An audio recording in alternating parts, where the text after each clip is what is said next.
Prodigal. We're so glad you joined us online today. Happy Father's Day. I called in some backup for this next announcement. Happy Father's Day, Dads! Here's some good old dad jokes. What did two pieces of bread say on their wedding day? It was loaf at first sight. What does a nosy pepper do? It gets jalapeno business. Okay, last one. Why are spiders so smart? They can find everything on the web. Happy Father's Day, Prodigal! Cha-cha. Cha-cha. Thumbs up. Coming up on June 27th, we have Discover Prodigal. If you're newer to Prodigal, this is a great opportunity for you to come hang out with the staff, ask John any questions, and just learn more about what Prodigal is about. So we would love to have you. It's going to be right after the service on the 27th, and we will have pizza and drinks for you. We hope to see you there. Right after Father's Day, next Sunday, we begin a brand new sermon series called Half-Truths. Have you ever heard the phrase, God never gives you more than you can handle, or everything happens for a reason? None of these things are mentioned in the Bible. Join us as we explore these half-truths. We've got baptisms coming up later this summer, so if you would like to get baptized or have any questions about what baptism is, you can send us an email at prodigalchurchfresno@gmail.com, or you can talk to any of our staff. We have so many amazing volunteer opportunities here at Prodigal, from our kids ministry to worship team, AV, greeting, and hospitality. If you would like to help us out and volunteer, you can sign up on our website or our app, and we would love to find a place to get you connected. If you would like to give to Prodigal Church, you can do so on our app or our website. Just click the Give tab. Thank you so much for your continued generosity and support. We're so glad you joined us today. Happy Father's Day to all the dads. Now let's worship together.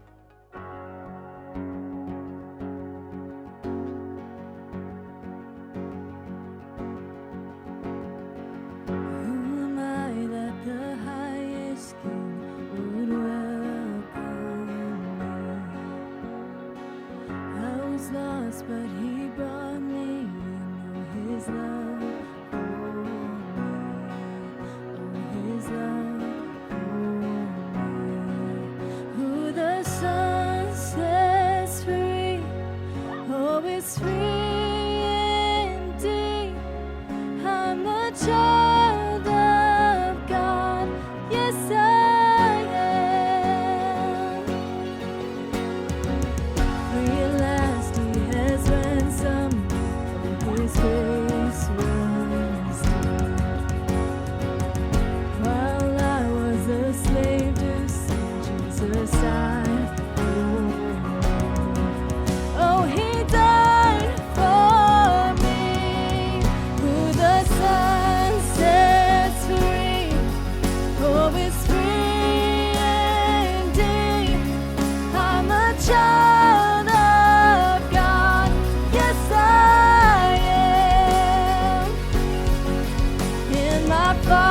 Father's house, there's a place for me. I'm a child of God, yes I am. I am chosen, not forsaken. I am who you say I am. You are for me, not against me. I am who you say I am. I am chosen, not forsaken. I am who you say I am. You are for me, not against me. I am who you say I am. Oh, I am who you say I am. Who the Son sets free, oh, is free indeed. I'm a child of God, yes I am.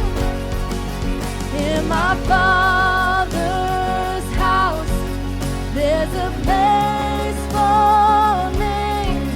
I'm a child of God, yes I am.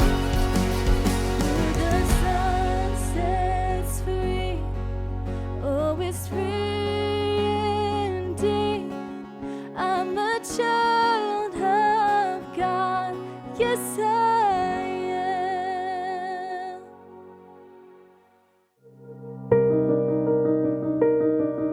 Sometimes I wonder where I'd be without you.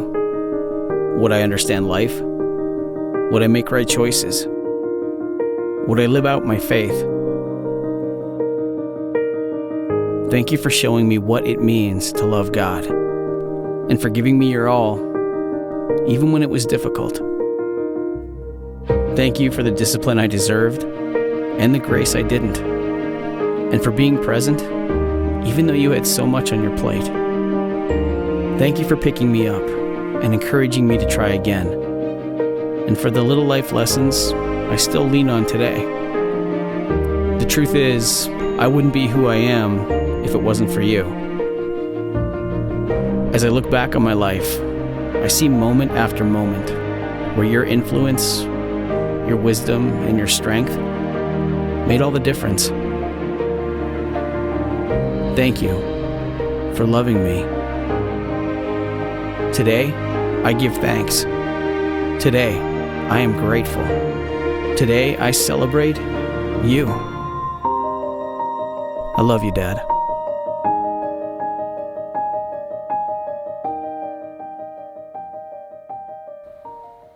Well, happy Father's Day, dads. This day is for you. I read of a little boy who said that Father's Day is just like Mother's Day, except you don't spend as much money on the gifts. Okay, I think there might be some truth to that. Now, before we dive in, I want to say this, that we're having some summer baptisms coming up in several weeks, and baptism is the tombstone to the old life and the birth certificate to the new life. It represents what Jesus did for us, and Jesus himself was baptized. He died and went into the grave, but was raised in new life on Resurrection Sunday. And so we want to encourage you, if you've never been baptized, to consider that, proclaiming that Christ is yours for life, that you're going to follow him for all of your days. And so you can email us at prodigalchurchfresno@gmail.com, or talk to any of our staff in our in-person services or via social media. When Sarah and I were dating, and in the early days of our marriage, we went to the movies a lot. And we didn't realize it back then, but we had all the time in the world. And in 2008, I remember watching this particular movie with Sarah in the theater, Taken, starring Liam Neeson. And it is about a father going to extreme lengths to get his daughter back. Now, in 2008, I wasn't yet a parent. Dex wouldn't show up for another 5 years, and Ivy wouldn't show up for another 9 years. But as I watched this movie, I truly believed that if anything were to ever happen to my future kids, I would be able to do all the things that Liam Neeson did in this film. I don't have money, but what I have is a particular set of skills that I've acquired over a very long career, skills that make me a nightmare for people like you. Yes, Dad, yes, that's me someday. Yes, Dad, you're amazing. Now, there's a protectiveness that dads have inside of them. I know what I'm going to do the very first time a boy tries to take my daughter out on a date. Now, she's 4 now, so this is going to be a long, long time away. And she may never date. She may be a nun. And so, but if their boy ever tries to take my daughter out, I already know what I'm going to do and what I'm going to say. I will invite them into my study. And the lights will be off except for on one chair. And they will then sit on the chair, and I will say, no, I didn't tell you to sit. You will stand, and then he will stand. Then he'll move around nervously, and I'll say something like this. If you touch my daughter, no. If you think of my daughter, I will grab you by the testimony of our Lord Jesus Christ and beat you beyond recognition. You will go home, and your parents will say, son, are you okay? And you will say, no, I was beaten beyond recognition. And they will say, why? And you will have to say, because I thought of Mr. Richardson's daughter. I'll say something like that. There's a protectiveness that we have for our children. We learn a lot about God from our relationships between a father and a child. And nothing has taught me more about God and his love for me than being a dad to Dex and Ivy. And so today, on Father's Day 2021, I'd like to share some of these connections. And the first is provision and protection. These are something that fathers give to their children, and it's innate. It's within them. They were made with this kind of protective posture towards their family and this provisional care for their children. In Matthew, the Sermon on the Mount, Jesus says, "Therefore I tell you, do not worry about your life. Look at the birds of the air.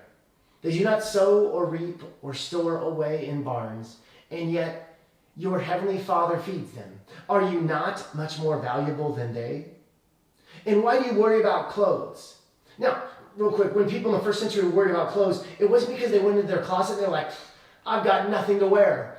No, it was because they literally didn't have anything to wear. So Jesus says, "See how the flowers of the field grow.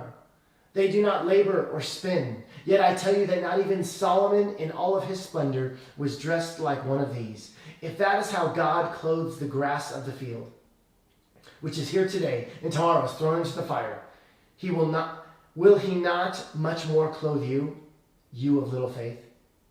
So do not worry. Your heavenly Father knows what you need.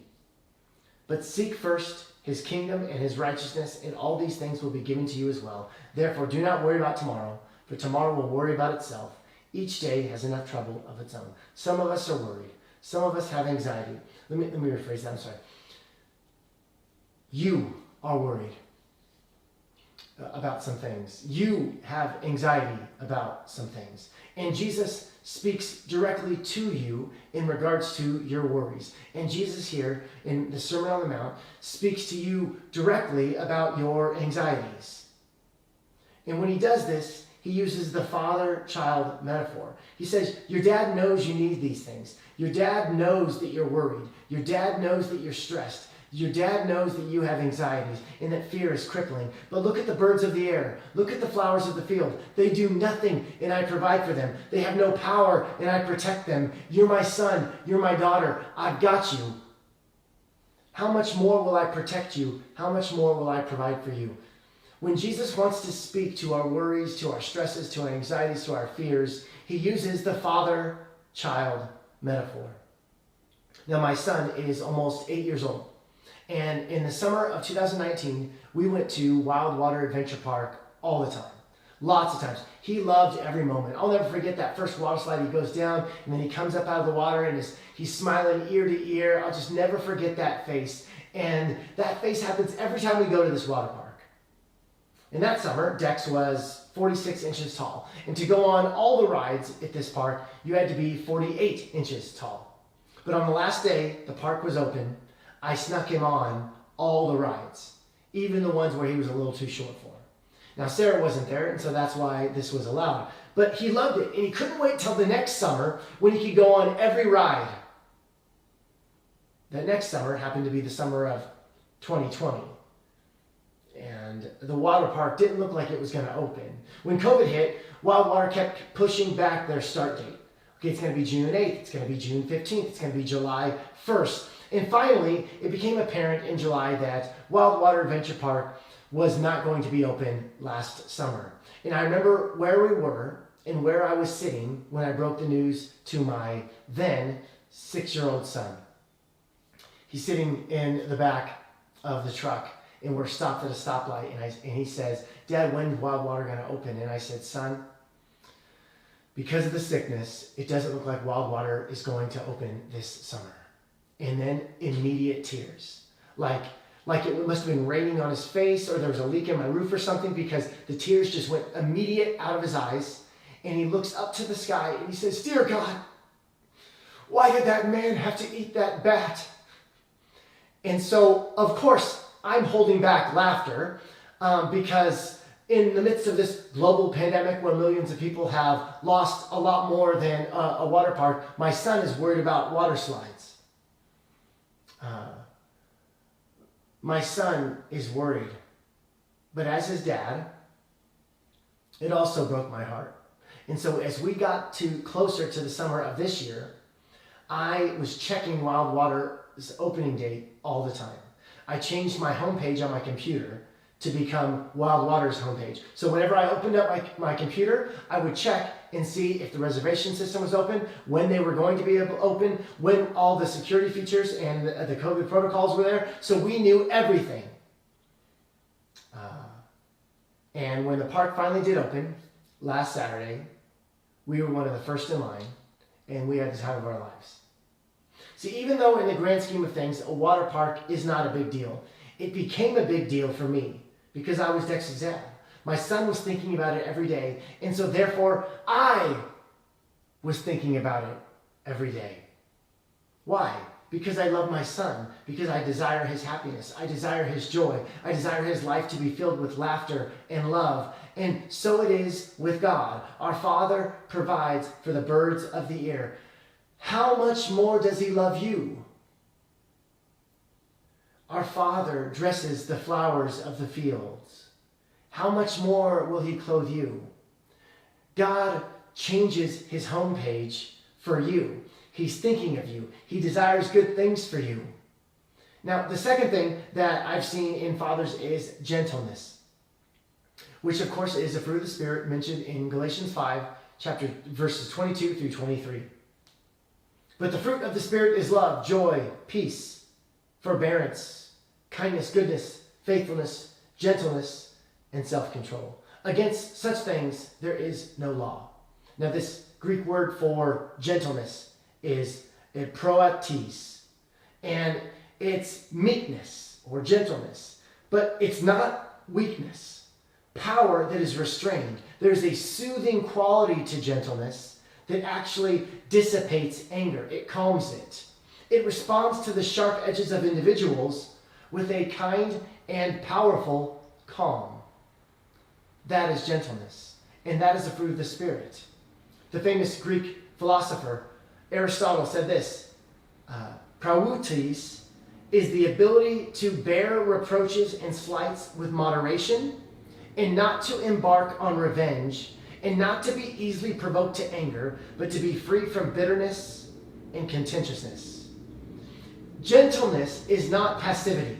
You are not gentle just because you're not mean. Nope, that's not enough. Your gentleness goes in how you interact with people.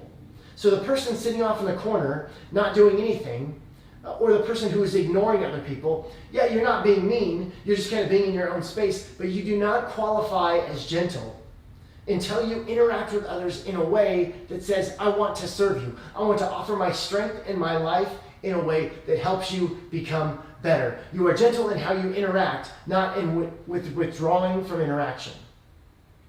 Gentleness or meekness is not weakness. It's strength that serves. It is power under control. And this is fathers. It's also dogs. This is a photo of a St. Bernard. When I think of St. Bernards, there's something beautiful about them. They're strong. But the way that these humongous dogs interact with people says that my strength is on your side. It's not that he's weak, that he couldn't hurt a fly. No, he could hurt lots of things. But St. Bernards are innately good towards people. Back in the 1980s, they tried to make a St. Bernard vicious in a horror movie written by Stephen King. The movie was called Cujo. Okay? But it was ridiculous because St. Bernards aren't that way. Gentleness goes beyond saying, well, he's calm. Gentleness says that this is a breed of dog that is designed for rescue. They have a strong lineage of being rescue dogs, and that's actually where they got their name. They were known to rescue hundreds of people stranded and covered by avalanches in the Swiss Alps. And there's this internal wiring within the dogs. The monks who started using them in the 1700s at the St. Bernard Pass, where the monastery is, the St. Bernard Monastery, they did not have to train the dogs. They just allowed the puppies to grow up with the adults and to learn what it means to care about people. They could sniff someone down 20 feet below the snow. They would dig them up and then lie on them to keep them warm. And that was something that they weren't trained to do, that they just did naturally. Gentleness doesn't say, I'm not a vicious person. Gentleness says, how can I use my strength to help? Fathers, use your strength to help, to bless, to serve, to save, to warn. In essence, gentleness is, I'm strong enough to serve you. And isn't this an appropriate image for fathers? I've seen this in my dad as well. Uses his strength to serve. I've seen this quality grow in him over the years in the way that he loves my mom, the way that he loves his kids, and the way that he loves his grandkids. My wife's dad is also a great example of this. I have two great examples of gentleness in fatherhood that I too can show to Dex and Ivy as I get older. This should be our attitude, but not just in our family relationships, but in every relationships, right?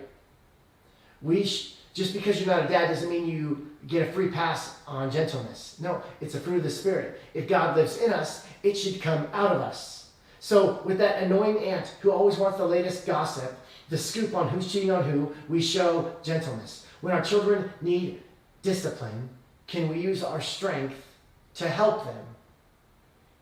When our spouse makes a comment that you've got a great comeback for, could we respond with kindness and gentleness? Kindness and gentleness, they're like peanut butter on sandwiches. The more that you lather them on there, the better things stick together. So just lather that peanut butter on there. It's going to help your family. It's going to help your relationships. And finally, we say this a lot here at Prodigal Church. Following Jesus is caught, not taught. Following Jesus is caught, not taught. And I want us to go back to kindergarten here for this, to play a little game. So this is kind of like a Simon Says, but I'm not Simon. But everyone here, as you're watching, just do as I say, okay? Everyone put a finger in the air. If you're listening online, put a finger in the air like you've given the number 1. If you're watching on a TV screen, go ahead and do it. Feel free. No one's around. And if people are, they think that you think that they're number 1, and that's great. Okay? Now wiggle around like you're saying no. Okay? Great. Now give it a little bit of spirit fingers. Okay? And now I want you to take your hand, take your fist, and make it a fist, and put it right on your cheek. Okay, right on your cheek. Okay, did many of you put it on your chin like I did? I said cheek. See, it is much easier to follow an example that you see than to do what you hear. Now, if you're listening to this via podcast and you're not actually watching, you probably did it correctly. But that just proves the point all the more. We follow examples that we see better than we follow when we hear. The same is true with fatherhood. The scriptures give us numerous examples of children following the negative examples of their father. Look at 1 Kings. And he did evil in the sight of the Lord, and walked in the way of his father, and in the way of his mother, and in the way of Jeroboam the son of Nebat, who made Israel to sin. Jeremiah 9, they have walked after their imagination of their own heart, and after Balaam, which their fathers taught them. I'm telling you, dads, if you blow it, if you act in ways that aren't Christ-like, you will pass this on to your children. The character qualities that we reproduce in our kids are usually the ones that they see in us. So you can teach what you know, but you reproduce what you are. Write it down. You can teach what you know, but you reproduce what you are. You produce them physically, right? There's a reason that my kids look at least a little bit like me. Luckily, they got their looks from Sarah. When Ivy was a baby, she probably had a little bit more of me than maybe I would have wanted. But my kids resemble me because they have my DNA. But you don't just reproduce physically, you reproduce spiritually. You reproduce with integrity. You reproduce your characters, your qualities. Our kids know who we really are. It's been said that you can fool a fool, but you can't kid a kid. They know what we are. They know who we are. And it carries on beyond just this immediate generation. What your children see in you will be passed on to their children and their children's children. I have 2 kids, and we're not going to be having any more, I don't think. But if my 2 kids have 3 children each, then I will have had 6 grandchildren. And if those 6 grandchildren each have 3 kids, I will have 18 great-grandchildren. And if those 18 great-grandchildren have 3 kids, I would have 54 great-great-grandchildren. And if you combined all of these together, I will have had 80 descendants just in my lifetime, potentially. Do the math yourself. So if you model Christ-likeness in your marriage and in your parenting, you are impacting more lives than you know. You're impacting the lives of your children, their friends, their family, their children, their children's children. We make the biggest impact for Jesus by living for Jesus. One man said of his father, "Once I was a teenager and my father and I were standing in line to get tickets for the circus. Finally, there was only one family between them and the ticket booth. And the family ahead of them, they made a big impression on this young man. There were 8 children, all of them under the age of 12, and you could tell that they didn't have a lot of money. Their clothes were not expensive, but they were clean. And the children were well behaved, all of them standing in line 2 by 2 behind their parents, holding hands, and they were excitedly jabbering about the clowns, the elephants, and the other acts that they were going to get to see at the greatest show on earth. And you could sense that they'd never been to the circus, and there was this anticipation just among that family. It promised to be the highlight of their young lives. The father and mother were at the head of the pack. She was holding his hand, looking up to him as if to say, "You're my knight in shining armor," and he was smiling back at his pride and joy, his children, and his wife.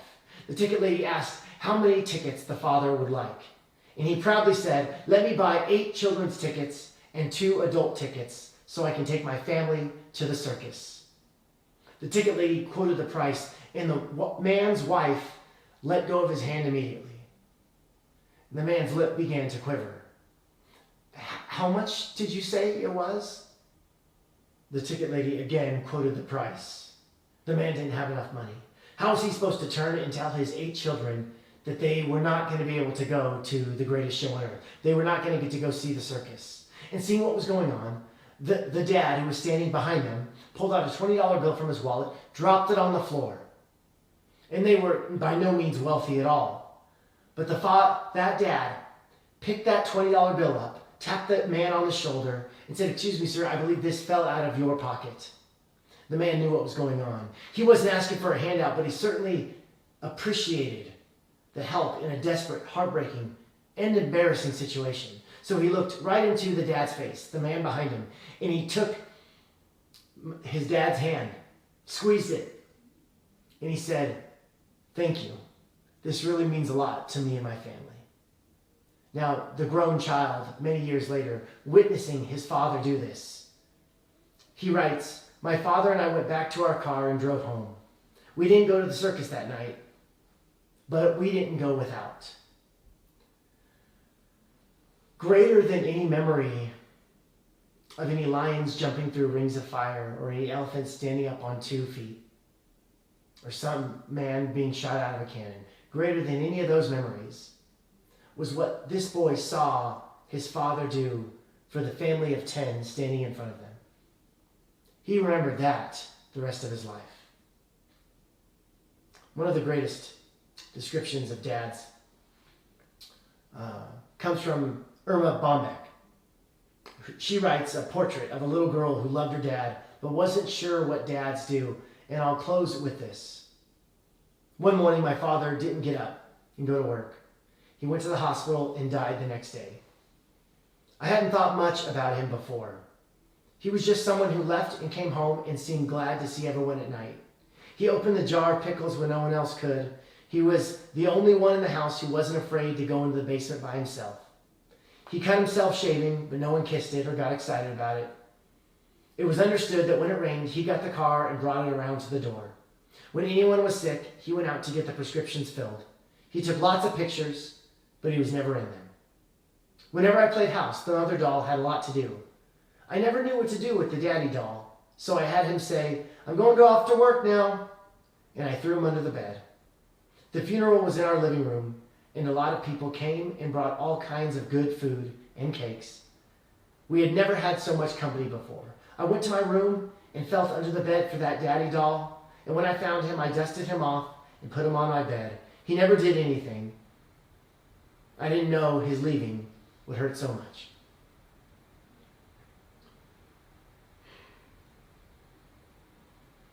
I don't know what your family situation is, what your relationship was like with your father, or what your relationship is currently with your father. But I know that we have a great Father who loves us, who made us, who knit us together in our mother's womb, and has great plans for you. Plans to give you a hope, a future, to grow your dreams, to make an impact for God's kingdom on earth as it is in heaven. So no matter where you are in your earthly relationship with your Father, know that you have a God who clothes the lilies with splendor and longs to clothe you, who provides miraculously for the birds of the air who do nothing. How much more will he provide for you? And if you are a father, if you are a follower of Jesus, following him is caught, not taught. So it's not about what you say, it's about what you do. God, I pray a blessing over all the dads and all the men in our lives, that they would be the men you've called them to be, that they would be Christ-like, that they would be men of protection, of provision, of gentleness, and men who follow you. And God, we do pray that for all of us, that we all would exhibit these kinds of traits. We love you, Jesus. In your name, amen.